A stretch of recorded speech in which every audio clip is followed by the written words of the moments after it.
من الشيطان الرجيم. بسم الله الرحمن الرحيم. الحمد لله رب العالمين، والصلاة والسلام على سيد المرسلين سيدنا Muhammadin sallallahu alayhi wasallam. Ama bado, ndugu zetu mnaotutizama katika YouTube yetu hii Bilali Online TV, tunawaomba msiache kulike, kucomment, kusubscribe, pia kushare kwa watu wengine.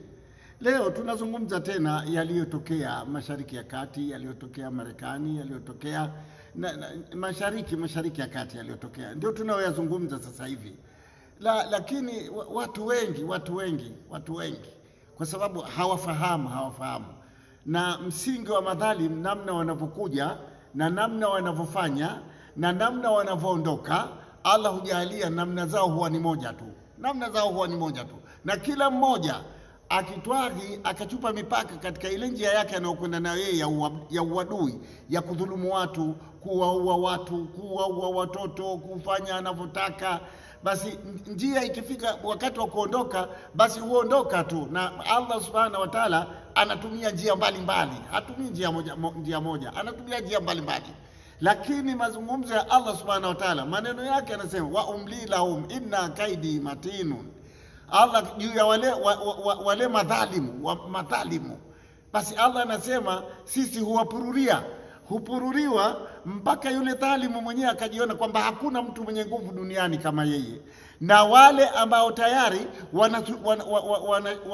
wanaona yale mambo juu ya yule dhalimu, namna anavyofanya na hatua anazochukua na nguvu anazochukua anazokwenda nazo, na wale watu wenyewe pia huona kwamba kwa kusema kweli, hawa bwana fulani hawezekani tena, bwana kundi fulani haliwezekani tena, kwa sababu ndio inavyokuwa ikishafikia hatua hiyo. Lakini Allah anasema wa umli lahum inna kaidi matin. Hawa watu Allah anatumia msingi mmoja tu, anawapurudia mpaka anafika mtu anaona kwamba yeye katika dunia hii ana nguvu sana kuliko watu wengine. Maamuzi yake lazima dunia watu wote wamsikilize yeye. Sasa ikishafika hapo, basi kaidi matin, Allah anasema mimi vitimbi vyangu ni vikubwa.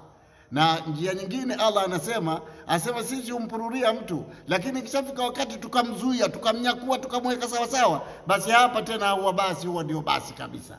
Kwa hivyo misingi ya madhalimu wote wanaondoka katika njia, wanaondoka katika mfumo aina moja. Pale inapofika kwamba wale madhalimu sasa wanatisha hata wale wanaotishwa au wanauliwa au wanaopigwa au wanaosulubiwa, mpaka wakaona kwamba sisi hatuna tena uwezo wowote. Na hiyo ilitokezea hata kwa Nabiullahi Luti alayhi salatu wasalam. Luti baada ya wale watu wake kushtadi katika makosa ya kulawitiana wanaume kwa wanaume, na akajaribu kati ya uwezo wake, mpaka mwisho alitoa kizazi chake kama jamani, kama nyinyi haja yenu ni wanawake, basi watoto wangu hawaoweni, mtulie. Wakamwambia hapana bwana, wewe kama utaki wewe ondoka, kwa sababu wewe unajifanya msafi sana. Luti alayhi salatu wasalam ikamtoka kauli moja, akasema kama mimi ningekuwa na uwezo na nguvu ya kutegemea sawasawa, na mimi nikawa na uwezo kufanya ninavyotaka, basi hawa kusema kweli mimi ningewachambua tu. Kwa sababu na haya maneno haya, maana yake Luti inaonyesha alishakata tamaa. Lakini kabla hayajenda mbali, Luti anaambiwa kwamba wewe ondoka katika mji, tuachie sia watu sasa, tunataka kuwateketeza. Sasa hawa tunataka kuwarudi. Basi wakarudiwa tu, na ikawa kama hawakuwepo vile, kama sio wao ambao ndio walikuwa na nguvu za namna hiyo. Hivi ndio anavyofanya Allah subhanahu wa ta'ala. Na hata Firauna aliua watoto wachanga, akaua watoto wachanga wa kiume, akaua mpaka wale Israeli wenyewe wakisema basi sisi sasa hakuna lolote, huyu mtu kashindikana, wala hatumwezi, wala hakuna kitakachomnyang'anya huyu ufalme na nguvu hii, hakuna. Wa umli lahum inna kaidi matin. Allah huwapurudia waovu, huwapurudia, lakini akianza tena kuwatia mkononi, kwa mfano kama hivi walivyotiwa mkononi sasa, walivyotiwa mkononi hawa Mayahudi, walivyotiwa mkononi wa Marekani na Trump, na namna walivyotiwa mkononi sasa hivi, watu hawajui kama shatiwa mkononi. Lakini na wengine wanasema kwamba bwana haiwezekani bwana, huyu hawa wana nguvu sana, wana maarifa mengi, itakuwaje bwana, itakuwaje? Wanaua tu upande wa pili, mpaka sasa sasa hivi wanaua tu, yaani watu hata ile namna ya hawa wapinzani na wao namna wanavyolipa vile visasi haviingii ndani ya akili yao. Wao wanaona kwamba kule ndio kwenye nguvu zinaumiza huku, lakini hao na wao wanatia nguvu za kutosha. Allah kawapa nguvu za kutosha kuwapiga na wao nao wapigwe vile vile. Watu hawaoni kwa sababu zile mbongo zao zile zilishalemaa. Kila mmoja anaona Marekani bwana Marekani si mchezo bwana. Kama vile watu wa Firauni walifika hatua wakaona hakuna chengine, haiwezekani tena. Musa, ushatuulisha huyu mtu bwana, haiwezekani tu. Lakini Allah alimwadhibu kwa kupitia maji. Yule mmoja mbabe Adi, kaumu Adi, yeye walikuwa mijitu mirefu kama kwa hivi sasa mijitu yenye nguvu sana. Kama hivi sasa tunaweza kusema kama mibuyu, yaani jitu moja linakuwa kama mbuyu hivi. Akitaka kuchimba nyumba, hata kama mikono yake tu analichokora jabali mpaka anatoa nyumba. Lakini ilifika wakati wake pale watu wanasema sasa, na nabii anasema hawa bwana haiwezekani bwana. Wao walichukuliwa na upepo tu, unamnyakua upepo dhalimu, inampeleka juu kule juu, anakaa anafika, halafu upepo sasa unalainika. Kwa hivyo anakuja yeye bila mpango. Hivi ndio anavyofanya Allah subhanahu wa ta'ala. Kwa hivyo wakishatiwa mikononi watu madhalimu hawaachiwi tena.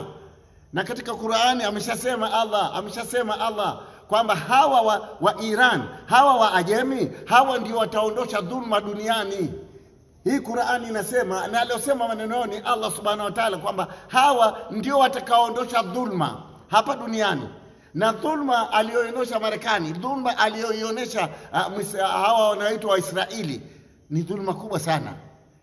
Wamewaua watoto, mpaka watoto wachanga, mpaka wale watoto ambao hawajafika siku zao wanalelewa ndani ya vyumba maalumu. Wao wakiingia ndani ya vyumba hivyo, hata kama kuna watoto 60 watawaua wote, hawabakishi hata mmoja. Na ulimwengu umenyamaza kimya. Sio umenyamaza kimya kwamba unafurahia, umenyamaza kimya kwa sababu wanaona hii nguvu sisi hatuna vya kuifanya.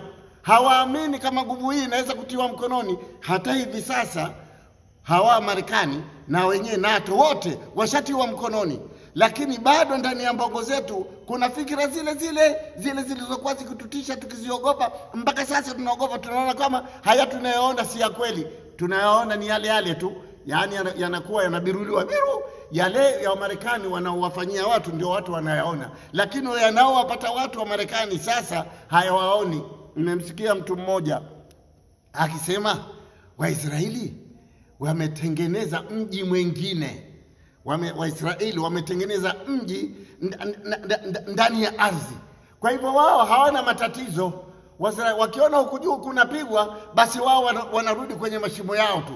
Sasa huko katika shimo yao waliotengeneza chini ya ardhi kuna miembe, kuna midafu, kuna mipapai, kuna matunda ya kupandwa. Sasa vita kama vitakwenda, labda tuchukulie vitakwenda katika miezi 3 au 4, watapata wapi hapa hawa chakula? Lakini kwa sababu yeye kakamatwa, mbongo yake imekamatwa kwamba hawa watu hawashindikani, hawawezekani, bado anafikiria, haoni kwamba kule kwenye mashimo na mahandaki waliko wamejipeleka bahali kwa hatari sana. Yanaweza kutokea nini yale wanasema maradhi ya mlipuko tu. Watajitosheleza kimadawa, wao wamekaa ile kama ni temporary, kwa sababu kwanza hawakujua kwamba vinaweza kutokea vita, wakaweza kukaa hata miezi 2 mitatu. Je, yakitokea mlipuko sasa watafanya nini?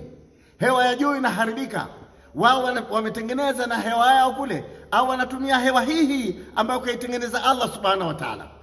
Lakini kwa sababu zile mbongo zetu tayari zimeshashiba kwamba hawa watu bana, hata ule ujinga wanaofanya sio tunaona ni werevu tu.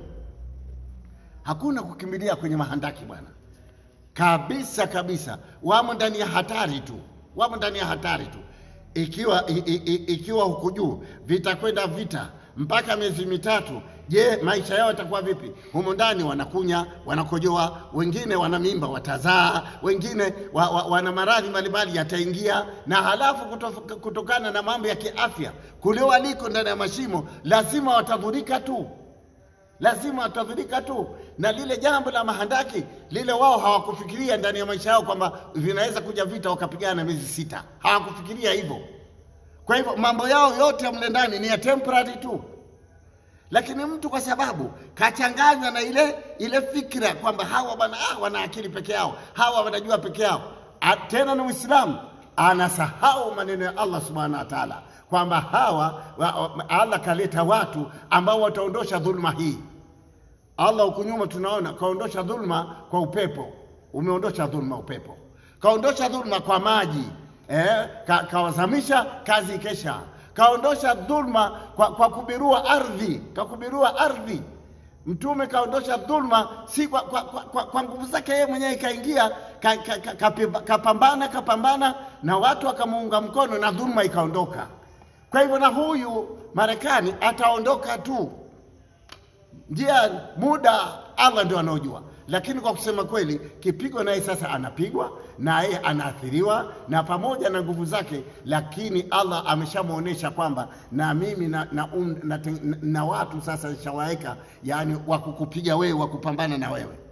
Leo NATO nzima haya mambo myafikiria bwana, myatizame vizuri, msitizame zile mbogo zenu tu kwamba zimeshalewa kwamba hawa ndio mahodari, hawa ndio hivi. Hapana, Hitler alikuwa mbabe zaidi kuliko Marekani ilivyolewa. Hitler alikuwa mbabe zaidi. Nani alijua kwamba Hitler ataondoka? Nani alijua? Kapigana na ulimwengu mzima. Lakini ilipofika kwamba sasa Allah anasema dhulma yako, basi kaondoka Hitler, na dhulma siku zote haidumu. Kwa hivyo huyu naye Marekani ataondoka tu, na hawezi kubaki, kwa sababu bishara watu wanatoa fikra mbalimbali. Sawa, Mesikatai watu kutoa fikra, ndivyo ilivyo. Jambo likishakuja watu wanapanua vichwa vyao, kila mmoja anafikiri vyake na anatoa fikra yake kwa namna anavyoona yeye. Lakini kwa namna inavyoona Bilali Online TV, hawa umefika mwisho wao na hawatokuja juu. Ndio tunavyoona sisi, kwa sababu Allah mwenyewe ameshasema ndani ya Qur'ani kwamba hawa ndio Waajemi ndio watakaoondosha dhuluma katika dunia hii, wakawasaidia watu waliodhulumiwa na wakapata haki. Maskini za Mungu wakapata haki ni hawa Waajemi, na vita vilivyotokea hivi sasa vimetokezea wanaopambana ni Waajemi. Kwa hivyo Mwenyezi Mungu hana sababu ya kusema uongo wala hana sababu ya kupindua, na maneno ya Mwenyezi Mungu ndio judgment ya mwisho. Allah ameshasema hawa ni watu madhubuti, hawa hawalegei. Tumefahamiana, hawa wana maarifa na wanapopigania haki wanapigania kwa moyo mmoja. Haya maneno ya Mwenyezi Mungu sio ya kwangu mimi, na hawa ndio watakaoondosha dhulma ndani ya dunia. Haya maneno ya Mwenyezi Mungu, na dhulma ndio hii anayofanya Marekani leo. Kawaua Wapalestina chungu mzima, kwa malaki kawaua Wapalestina, tena wa kike. Na Firauni yeye alikuwa anaua watoto wa kiume tu basi, lakini hawa Marekani na watu wake wao wakiwa wanaua watoto wa kiume, wanaua watoto wa kike, wanaua vizee, wanaua vijana, wanaua, wameua mpaka, na dunia hiyo ya Umoja wa Mataifa haikusema chochote na haijasema lolote. Sasa watu washamkimbilia Mwenyezi Mungu, washamkimbilia Mwenyezi Mungu watu, na kutokana na hivyo sasa tutarajie moja tu, vyovyote itakavyokuwa. Lakini kama alivyoanguka Hitler, kama watu wa Luti walivyoanguka, kama alivyoanguka Firauna, udhalimu tu, na kama alivyoondoka Farao, na kama alivyoondoka wengine walivyoondoka wote, basi na Marekani inshallah kwa ufalme wake Mwenyezi Mungu sasa na wao wamefika mwisho, na wao watadhalilika, na wao yatawakuta. Kwa sababu gani? Kwa sababu wao wamepita mipito ya dhulma, wamewaua watu ndani ya nchi zao, wamewaua Palestina, tena watoto wao, wake zao, wakabomoa na majumba yao, wakawafanyia mambo mabaya. Na bahati mbaya ulimwengu wote wa leo hawakutokea kupiga kelele. Aliyotokea kupiga kelele na kusema mimi niko tayari kufa, niko tayari kupata shida yoyote, lakini nitawasaidia wa Palestina, ni Waajemi ndio wamesimama. Na haya no, na haya ndio maamrisho ya Mwenyezi Mungu ndio maamrisho, sio kwamba wao wamesimama hawa wamesimamishwa na Mwenyezi Mungu. Na ndio maana Mwenyezi Mungu kawapa nguvu, na alijua dhuluma ya hawa Marekani itakuwa kubwa, lazima awashambulie kutokana na watu waliokuwa washupavu, na tayari watu washupavu wameshasimama sasa, na kazi inafanywa sasa. Kama kuna mtu mwenyewe anafikiria ndani ya akili, hatujui ama leo ama baada ya miezi miwili au baada ya miezi mitatu au lakini hawa wenyewe Waajemi wameshasema tumejitayarisha kwa miaka 20 kupambana. Wewe hapa hujafikiri tu, unafikiri wanaposema miaka 20 huwa wanacheza? Unafikiri wana uwezo wa kupigana siku 4 tu, lakini wanasema siku 20 ili kutisha? Hawatishi Waajemi bwana. Wanaposema tuna uwezo wa kupigana miaka 20, maana yake watapigana kwa muda wa miaka 20. Wakisema tutapigana miaka 10, maana yake baada ya miaka 10 ndio sasa hapo itakuja fikra nyingine. Na hizi ni nguvu, sio kwamba anazipata mwanadamu mwenyewe kutokana na ujanja wake. Nguvu hizi Allah subhanahu wa ta'ala humpa mwanadamu kwa makusudio maalum. Mtume Muhammad sallallahu alaihi wasallam alikuwa yeye yuko peke yake, lakini wakenda 3, 4, 5, na Allah akampa nguvu mpaka ilipofika kwamba sasa tayari dhulma duniani ikang'oka. Na walisema wazi na mtume mwenyewe alisema baada ya kusimama katika Badri, vita ya Badri, Mtume sallallahu alaihi wasallam alimwambia Mwenyezi Mungu, Mwenyezi Mungu, kama wewe utaliacha hili kundi, watu wangapi? Watu 1000 na ushwei, 1000 na zaidi, wanapigana na watu 313. Vita anaongoza mtume mwenyewe, hakutuma mtu katika hii Badri. Akasema Mwenyezi Mungu, kama utawaacha hawa watu 313 wamezwe, wamunganyiwe na hawa watu 1000 na kitu, basi kwa fikira yangu mimi naona itakuwa tabu kuabudiwa katika hii dunia. Sasa leo ndio yale tashbihi. Vita ilikuwa ya watu wengi wanapambana na wachache, na Allah akawapa nguvu wachache wakawashinda wengi. Na anasema ndani ya Qur'ani, kam min fiatin qalilatin ghalabat fiatan kathiratan biidhnillah. Mara ngapi makundi yenye watu wengi NATO 30 sijui 40 na kitu, Waarabu nchi 10 na kitu sijui au 10 karibuni, anapigana leo. Hamuoni ndugu zangu kwamba haya ni mawahibi ya Mwenyezi Mungu? Karibuni nchi zinakaribia nchi 50 tena zenye uwezo kikawaida, leo wanapigana na nchi moja tu, na huyu nchi moja anayepigana Waajemi wasema hatujataka msaada wa nchi yoyote, tunao uwezo wa kupigana, hatutaki askari yoyote. Sasa wewe hujajua tu hapo kama pana mkono wa Allah subhanahu wa ta'ala. Kwa hivyo tunasema ndugu zangu, kwa vyovyote insha Allah sasa wataanguka wa Marekani, wataanguka kama alivyoanguka wengine huko nyuma, kama alivyoanguka wenyewe.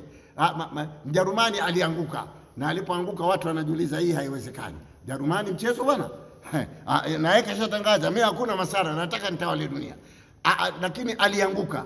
Na huyu naye anasema hakuna mchezo, nia yake awanyang'anye watu, apate nguvu, aitawale dunia, ndio kusudi lake. Lakini mtume ameshasema Waajemi ni katika watu waliokuwa madhubuti na hawarudi nyuma. Kwa hivyo kilichobakia kwetu sisi sasa ni kushikamana sawasawa. Watu waliokuwa wana uchungu, hawapendi dhulma, washikamane kwa dua, washikamane kwa fikra, washikamane kwa maarifa, mpaka ifike hatua kama ni leo au ni kesho, lakini itaonekana kama alivyoanguka Mjerumani na Marekani ataanguka vile vile, kwa sababu haya ni mawahibu. Allah hawezi kusema uongo. Nitawapeleka watu, wataondosha dhulma, na watu wameshakuja na alhamdulillah wameshaingia kwenye vita, sasa wamo katika kuondosha dhulma. Assalamu alaikum wa rahmatullahi wa barakatuh.